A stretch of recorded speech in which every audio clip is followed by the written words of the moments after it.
Welcome to Devoted to a Soldier Resource Panel, and tonight it's all about Project Red, and with me is the main man, the dude behind the Project Red, which I want to know about how you came up with that name. But Ryan, how are you today? Pretty good. I do have to correct you real quick though, because my co-director she'll probably slap me if I don't. So he's not the brains behind it? Red team. We throw that team in there. She's been getting on me lately. Team or Team Project Red? Project Red Team. Okay. Yep. It's all good. All right. That's my one faux pas. Actually, it's probably not going to be my one, but we're starting off strong. All the time, and she's like, "We really need to start. You got to correct people." And I'm like, "All right, I'll start working." Very good. Good job. Good job. Tell the world a little bit about who Ryan is. Besides a great follower of directions. I can do that. The military definitely teaches you how to follow directions to a T, and that can get you in trouble sometimes. But we can talk a little more on that later. So I'm Ryan Shannon, 33 years old. I live in Illinois. Grew up here my whole life before the military. I joined the military at 21, which was a little later than most people. Mm-hmm. Kind of set me up for, I think I had a little bit of an advantage there, a little more life behind me to go in and understand that you gotta conform, and you can't try and fight those guys. They're there to do their job, and you conform and move forward. But I did 9 years, just under 9 years. I was medically retired. I have physical injuries. I have the emotional, mental injuries as well. But out of that stemmed, it's a long story. I can kind of give you the condensed version as we go. But out of all these, they'd be considered tragedies, really. A lot of good stem from that. And that's kind of my life philosophy now is it's not what happens to you, it's what you do about it, and I forget whose quote that is. I just stole that. That's not my quote. Okay. But if you keep pushing forward, if you keep looking for that light at the end of the tunnel, you can get there and you can reach that. And with Project Red Team, it stemmed out of a bunch of failures that I had, and now it's grown into it's out of control. I mean, honestly, it's grown to the point where I stood in front of FBI special agents, given my story and mental health and suicide prevention education. I've met a lot of people I never thought I'd meet. I was physically injured in the military. It was like a movie. The doctor came in with the clipboard, and my wife was sitting in the chair, and it was like my ankle and foot are damaged beyond repair. And I was in a wheelchair, and he's like, "You're not going to run again. Walking is going to be very difficult for the rest of your life." Just these things. And everything kind of slowed down, and the vignette came in, and you're like, what is happening? It was just supposed to be a broken foot, and then it turned into all this crazy stuff. And my career was ending, and I left there, and I spiraled. I sat on my couch for like 2 weeks. I believe them. They're doctors, Running was my mental health strategy. That's what I did when I had bad days. I would go run and listen to music. And I was a track star in college and high school. I set records and things. It was wild. And then all of that just got taken from me in one fell swoop, and I got to the point where just depression and everything I thought was the way my story was supposed to go just 180'd, and I had no idea what was going to happen. And I wrote a suicide note. I made a plan. I was waiting for my family, my wife, and my 2 small kids to leave so I could do it. And there's like mother's intuition, right? Mm-hmm. There's wife's intuition too, because she picked up on that stuff. And she had no idea what she was stopping me from doing, but she did. She, little tough love, grabbed me by the collar and was like, "Get out of my house. You got to go figure out this stuff. We need you here. You're not doing this." And I was like, all right. So I went outside, threw some headphones on, and just tried to, I was in crutches at that point, trying to learn to walk again. And I was just crutching back and forth. I lived in Hawaii, so woe was me. I know I had some beautiful scenery. There's some positives to that little encounter, but started learning to walk again, which eventually led to competing at the Warrior Games, the Department of Defense Warrior Games 2 years in a row, where I broke track records after I was told I wasn't going to run again. I have a prosthetic device that goes around my leg that I can wear to run.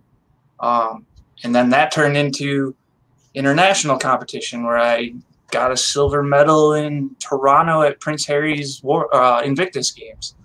And I don't run anymore. It was a lot more pain than it needed to be, but I wanted to prove a point. I had small children and a lot of people looking at me that you could be told one thing, but you really do have control of your life. There's no ceiling. There's nothing there. Whatever you want to do, you can go achieve that stuff. You just got to figure it out. And after I did those things, I came home because I was medically retired then. And I wanted to give that back to the community that had helped me through those times, the veterans and the military. So I just started working on like gathering my story and being okay with talking about depression, which is very stigmatized. It's not something you're not supposed to talk about that, you know. Right. Especially as a veteran, we're supposed to be these tough warrior dudes. That's why we all have beards when we get out, you know. like we're supposed to be this one way, and it's absolutely not talking openly about your mental health and your suicidal ideation. And I started finding a little more strength in my story every time I told it. And I would go from crying on stages to just feeling completely drained afterwards to today I do it every week, every month I give education, every week I'm talking about it now. And the reason I do that, though, is because I've got a Facebook Messenger and emails that's just full of people I served with, people I don't know who have served. Just like, I wish I could talk like you do about these things that I'm super silent about. And it's not so much for me anymore. It's for the people that don't feel they have that voice. And it's kind of where Project Red Team stemmed from. I left the military. Didn't have a degree or anything like that, but I was like, I want to start a nonprofit. They're surrounded by music, because music is what helped me push through that stuff. And I failed. Ran it for like a year and a half, had no idea what I was doing, no formal education for anything like that. And in that space, there's a lot of predators. There's a lot of people who definitely want your story, but not for good reasons, you know? Right. And I didn't have the support. I didn't have the backing. I didn't have the team, nothing like that. But what I did do really well was network. And I networked with an organization called Hope for the Day. And they were doing things differently. They still do things very differently, where suicide is a retroactive thing. We only hear about it on the news after it's occurred. If a police officer shoots themselves in the line of duty, that's when we hear about it. When Chester Bennington completed suicide, that's when we heard about it. We didn't hear about their mental health issues leading up to that. And that resonated with me, is that these people are proactive about it. Military has a saying that I'm sure a lot of people watching will know, is that we train how we fight. I can't tell you how many times I've sat in a submarine tied to a pier for 4 or 5 days in a row, pretending we were underway and acting like that, you know? That's what we do with our mental health strategy at Hope for the Day with Project Red Team. Is we're training people, we're educating people, we're finding resources and connecting those things before you ever get to that stage where I was, where I didn't know what was going on. I had no idea.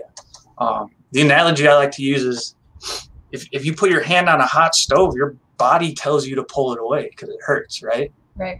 When I was in my depressive episode, when I was in my suicidal ideation, my brain was like, yeah, this is it. Do this. This is how you fix these problems. And that's 180 degrees from what you're supposed to be. We're supposed to be trying to survive it. When you're in that space, it's so hard to understand and figure out. And nobody wakes up like, okay, today's the day. Like, I'm going to be depressed, you know? But that's kind of where Project Red Team stemmed from, was this networking. I failed at the first nonprofit. I buried it. And then this organization was like, come do it for us. We have the infrastructure. We have the plan. We have the education. We need the veteran side of the house filled up now. So, and we don't just do veterans. We do veterans active duty. We do police, fire, first responders. But the biggest part this is the part that I still think is very left behind are the supporters and the family. Mm-hmm. Like Red Team stands for reminding everyone deployed that it's okay not to be okay. And I changed the word deployed to be all of those people, the moms, the dads, the brothers, sisters. Just if you're part of, in any way, shape, or form, you subscribe to that community, come in and talk. Because when I went through my stuff, when I deployed, when I was in combat and things like that, while my family wasn't directly there, when I came home, I was a different person. So they had to feel all those things that happened and that I was struggling with too. So they very well did deploy as well, you know? Yeah. It was a little long-winded. I'm sorry. No. It's it's good, but like I love how you're talking about the family, and it's kind of goes back to what your wife. She might not have known what's going on, but she could feel the energy that you were giving. And it's the same when when my son came back, or when siblings come back. You don't know. You'll never know. And you'll probably never really fully say, but you can feel it. You can feel the energy. You can feel the pain. You can feel the confusion. All of those emotions you definitely feel. So, like, tell me exactly what you do. What does Project Red Team do? Because I'm always fascinated. There's all these nonprofits out there, and I'm like, so what is it that you actually do? And someone should give me some like bullshit thing, and I'm like, still don't know what you do. Yeah, so I'll give you the blurb. So the blurb is it's proactive mental health education and suicide prevention. But we meet people where they are. And right now in the time of COVID, that's online. So we do everything online. Everything we do is free. There's I have a saying, suicide didn't give a shit who I was. Right. So I don't care about who you are, where you served, your color, your creed. I don't care about any of that stuff. If you're coming to me for help, I'm going to help you. And that goes all the way through just humans, period, right? So what we do, our staples, we have, Project Red Team we have a private Facebook group where you just run through some questions and you're allowed to join. We monitor it, but I think it's almost 600 members now, but they're in there talking about their mental health issues, and everything kind of stays right in there because we have active duty service members who don't want to tell their commands, and they don't want that. The stigma is still there, Yeah. And that's kind of what we're fighting. But we also, every 22nd, we offer a free, it's a 1-hour education. It's clinically backed education, but it's led by peers in the community. So I usually go out and I do these educations. We're picking up more people who we consider them surrogates. They come in and they go through some training on how to give the education and intermingle their story and their experiences in there. And then every other week, so last week we had something called All Hands Call. It's basically similar to this, where we have a panel. Last week it was an all-black panel led by the Marine rapper. He was our host. And we had members of the Black community who were also veterans. We had Trey. She was in the military. She's a combat veteran. She's female. She's also part of the LGBTQ community. Just raising these voices and getting more and more people talking about it. Yeah. Because that's how we're going to eliminate the stigma. And if we can eliminate the stigma, those suicide numbers start coming down because people are being a little more proactive and open about it.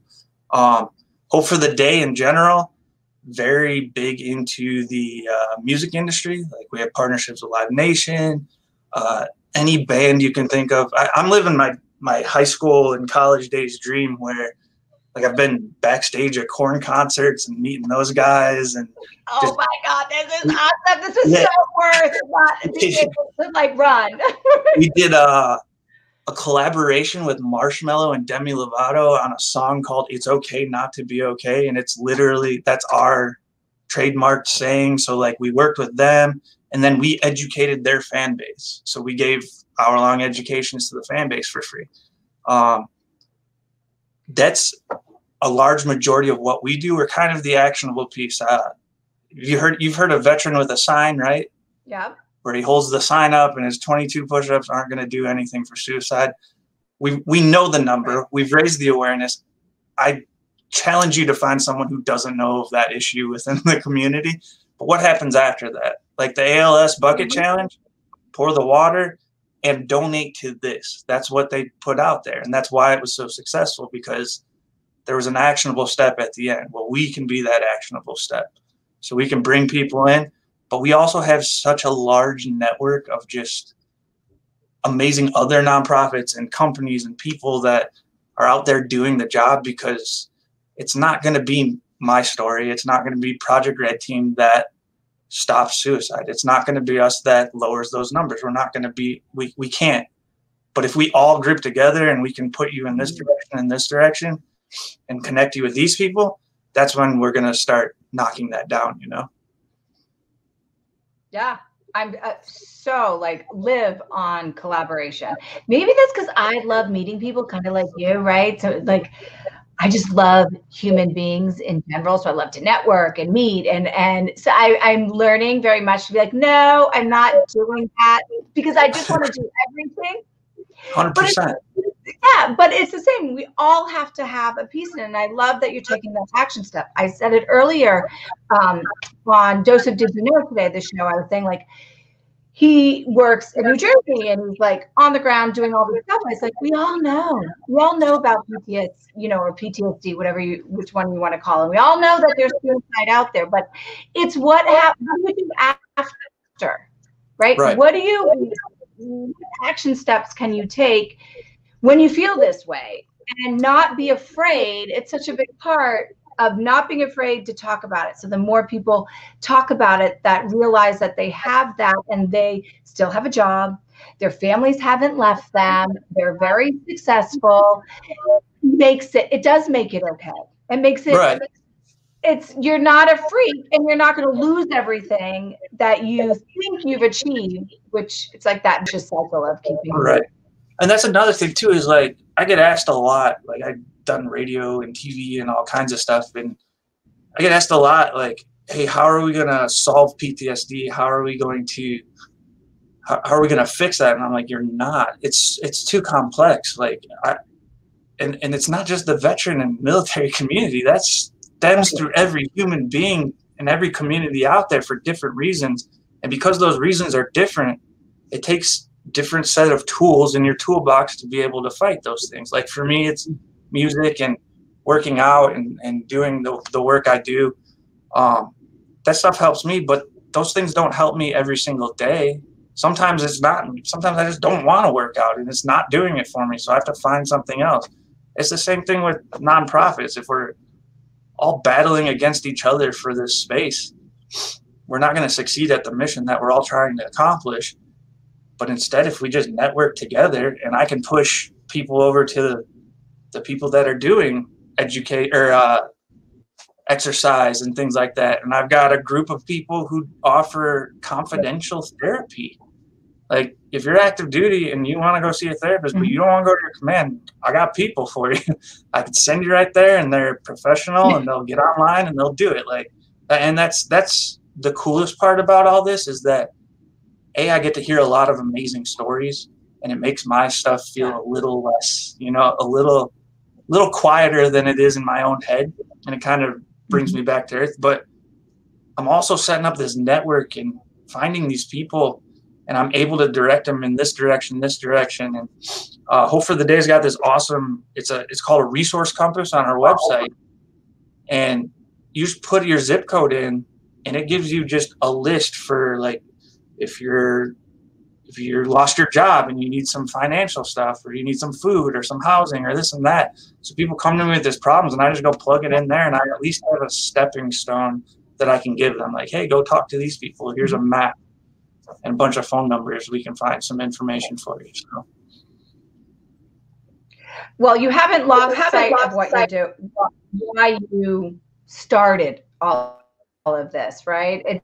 That's that whole collaboration. If you thought that you were going to fix everything, well, you've got a big ego, Ryan. I'm sorry, but your mission is off course. But so I think that is probably why you're so successful in what you're doing, because it's not about you. You haven't lost sight of what your mission is. You know you're not the answer. You just have this one gift, but then you can find what they need if what you have doesn't necessarily fit them. Absolutely. The people I work with, they call me casual. They call me casual ass Ryan Shannon because it's not about me. I've always said it from the beginning, like, I don't want to tell my story anymore. I want other people to be stepping up telling their stories. And I don't want my face to be the one everybody sees. I want those other faces out there, because the more people telling the stories, the more people we can educate. And I wasn't educated when it came to like battling my own stuff, my depression and that suicidal ideation. I had zero preparation. No matter what the military said they did for us, their mental health resource and their mental health thing was kind of just a check in the box, you know?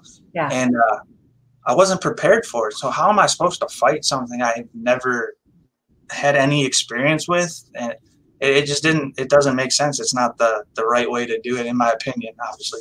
But that's kind of what we're changing. And now we're seeing that change. Like, if you look at like Dak Prescott in the NFL talking up about his mental health issues, and just all these celebrities. You have to have the celebrities before you can get the regular people. You know what I mean? And because that's just how it is. They bring the awareness, and then once that awareness hits that tipping point, then like stuff like funding and things come in. And we're starting to see that, which is really cool. It's kind of a cool time to be doing what I'm doing. But also tell everyone too, like, this is the only job that I've ever had where the end goal is for me to not have a job. Like, if I accomplish my goal, I'm done. I don't need to be here, you know, like that's a cool way to look at it too. You know, like, we eventually don't want to be here doing this, you know. You're working your way out of a job. It's perfect. That's what I did when I was coaching, like full on coaching. I'd be like, my job is for you not to want to see this face. Like, when you're done, like, let's fix the problem and be done. I'm not your clutch at all. I do. Like, I like that feeling too. Like, if they call me and they're like, hey, we're done, I'm like, oh, okay, we did it. We're done. Perfect. This is awesome. And this is so perfect about how you said you love networking and meeting people, because we met through 1 Mile. I'm on the documentary side of things, and you are the, you know, what they're bringing awareness to. Where are you sending people? You need, you know, somewhere to send it, or it's pointless. Then it turns all about just you instead of the mission. So you, Project Red Team, is the funnel. Here. 100%. That's the cool part about 1 Mile too, is they have, like, everything that they've set up so far is just so impressive. Well, the group of people is ridiculously impressive to begin with. Iron Cowboy's doing 100 triathlons in 100 days right now, which is just nuts. I keep telling Mike this too, Mike, the co-founder of 1 Mile. I'm like, I'm gonna step up there and be the weakest person on, like, physically weakest person on that team. No, it's me. I'm the fat kid. We did the O course, and with all these professional athletes, Olympians, you know, pro football players, and me. I'm like, dude, I'm the fat kid. So no, I beat you out, Ryan. It's fun. Like, I'm so excited about it too, and just the way it's set up, the people involved. It's insane right now, you know.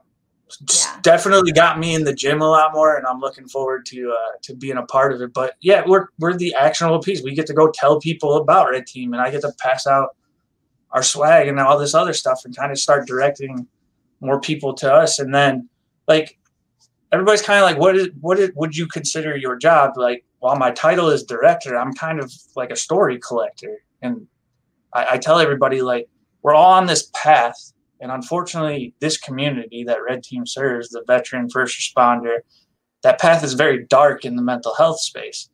So I shine this tiny little light by telling my story. And the more people telling their stories turns on a little more lights, and we can get to the end goal, which is a fulfilled life and dying naturally, if not of suicide, you know.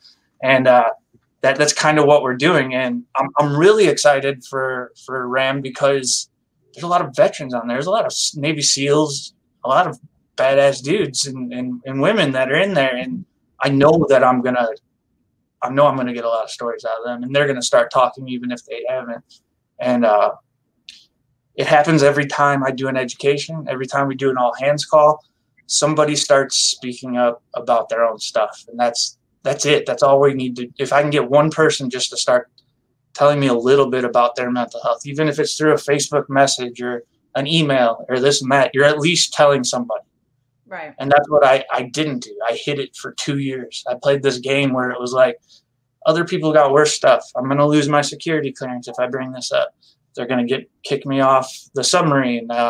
Eventually, I went to Joint Special Operations Command and did stuff there.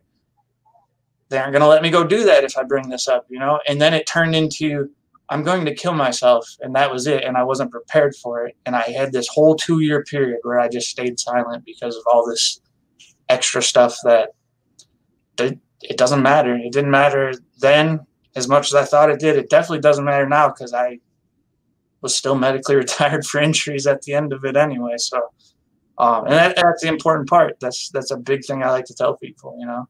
Everybody's story matters. It doesn't matter how long you serve. It doesn't matter if you're in combat. It doesn't matter any of that stuff. Mm-hmm. If you're part of this community, you're part of this community, and your story absolutely matters. Because if I'm not going to relate to it, somebody else out there listening can. Exactly. And that's what we need to happen. Exactly. And before I ask you my last question, I have to tell Will, who's watching out there, Will, you're never too old to talk. It's like wine. It gets better as you age. The longer it sits and permeates, get it out. You're going to be like, "Wow, that was awesome." Which was that? Will Wilson? That was Will Wilson. Me and Will Wilson were roommates in Invictus games. That's where me and Will met. Really? He's like my papa now. Yep. That's how me and Will met. Will introduced me to Mike from 1 Mile. That's how I even got involved. So I didn't realize that connection. So funny. Okay, so before I let you go and continue on your amazing night, thank you for your time and sharing a little bit of you and everything that you're doing and giving people a place to actually just go and get their questions asked for help or guidance or whatever. So thank you for that. But right now, like today, what does devoted mean to you? Being devoted. It's pushing forward. Like I said, everything I've done has stemmed from some sort of failure. I didn't make it in college. I joined the military. The military led me to where I am now. And even though I didn't do the 20 years I wanted, I failed at that because of all these other things. But I turned that into something else. My first nonprofit, I failed. When I got out of the military, I have an MBA. I know I don't look like I have an MBA, but I got an MBA. I did that because I failed the first time I went, you know, and it's the same lesson I teach my kids who are 8 and 6 is like, I don't need perfection. I don't want it. It's not out there. I just need you to try. And when you fail, I need you to turn that failure into something positive and learn from it. And that to me, I know I come off very confident in talking about this stuff, but I have terrible bad days still. It still happens. And I want to give up and I don't want to do this anymore and so on and so forth. But it's being devoted to these people that are watching and that are listening and understanding like I can't quit. I'm not allowed to at this point. It's not going to happen, you know, because I put so much out there and it's not just for me anymore. I'm doing this for a lot of other people and the people that are silent, you know, and that's my devotion for that. You know, I have a full-time job. This is just something I'm doing on the other side, and it's very much a full-time job as well. But it's worth it every single time. So if you take anything away, stay devoted. Find something you can be devoted. And that could be the gym or growing plants or taking care of your house or whatever that is. Be devoted to that and keep pushing forward even through those bad days. I love that. Pushing forward. That is a good. I love getting inside people's brains a little bit. Mine's too scary to stay in too long. So I need to like pop into others every once in a while. I got 2 diagnosed TBIs and 8 concussions on the record. So sometimes I get the brain stuff. My wife still hasn't figured it out though. Like, you don't remember saying this? Like, no, I don't.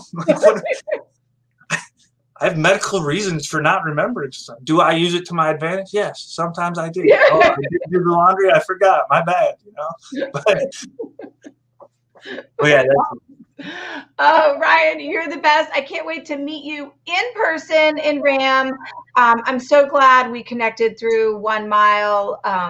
You're just another great person. You talk about all the great people on there. You're another great person that is now in my life, whether you like it or not. Sorry about that. And everybody else out there that's watching, we're in a table. I'm Italian. We eat, we drink. That's our form of love. So just find yours and go and rock it out and do it. So absolutely. Thank you so much. Have a great night. Thank you.